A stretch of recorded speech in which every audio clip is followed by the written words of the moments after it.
রণক্ষেত্র এখন পারস্য উপসাগর। বিশ্ব অর্থনীতির ধমনী বলে পরিচিত হরমুজ প্রণালী এখন জ্বলন্ত আগ্নেয়গিরি। একদিকে তেহরানের গোপন সুড়ঙ্গ থেকে বেরিয়ে আসা হাজার হাজার বিধ্বংসী মাইন, আর অন্যদিকে মার্কিন রণতরীর গর্জন। পরিস্থিতি হয়ে উঠতে পারে আরও নিয়ন্ত্রণহীন। বিশ্লেষকরা বলছেন, ইরান এখন ব্যবহার করছে তাদের সবচেয়ে ভয়ঙ্কর এবং সস্তা অস্ত্র নেভাল মাইন। প্রায় 2 থেকে 6 হাজার মাইনের এক বিশাল ভাণ্ডার নিয়ে ওত পেতে আছে তারা। সমুদ্রের তলদেশে লুকিয়ে থাকা এই অদৃশ্য ঘাতক একটি বিশালাকার অয়েল ট্যাঙ্কারকে মুহূর্তেই পরিণত করতে পারে আগুনের কুণ্ডলিতে। এটি কেবল যুদ্ধ নয়, এটি এক মনস্তাত্ত্বিক মরণ খেলা। যৌথ কমান্ডের অধীনে শুরু হয়েছে অপারেশন এপিক ফিউরি।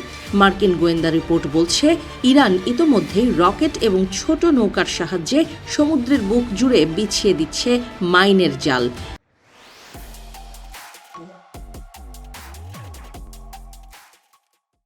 কিন্তু বসে নেই পেন্টাগনও। আকাশ থেকে ধেয়ে আসা মার্কিন মিসাইল গুড়িয়ে দিচ্ছে ইরানের একের পর এক মাইনবাহী জাহাজ। সমুদ্রের নীল জল এখন বারুদের গন্ধে ভারী। ইতিহাস সাক্ষী হল এক অভাবনীয় ঘটনার। দ্বিতীয় বিশ্বযুদ্ধের পর এই প্রথম কোনো মার্কিন সাবমেরিন টর্পেডো দিয়ে ডুবিয়ে দিল শত্রুপক্ষের রণতরী। আইরিস দেনা নামের ইরানি ফ্রিগেটটি যখন আন্তর্জাতিক জলসীমায় নিজেকে নিরাপদ ভাবছিল, তখনই অতল তলা থেকে ধেয়ে এলো শান্ত মৃত্যু। মার্কিন প্রতিরক্ষামন্ত্রী পেট হেগসেথ জানালেন, আঘাত হবে এমনই নিঃশব্দ ও মরণঘাতী। হোয়াইট হাউসের ওভাল অফিস থেকে ভেসে আসছে কড়া বার্তা।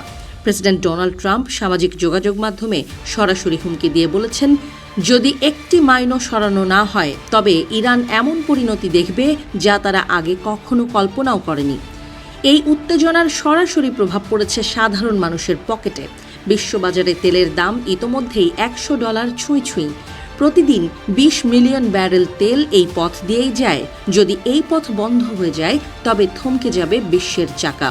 অন্ধকার নেমে আসবে ইউরোপ থেকে এশিয়ায়। এক চরম অনিশ্চয়তার মুখে দাঁড়িয়ে বিশ্ব অর্থনীতি। তবে মুদ্রার উল্টো পিঠও আছে।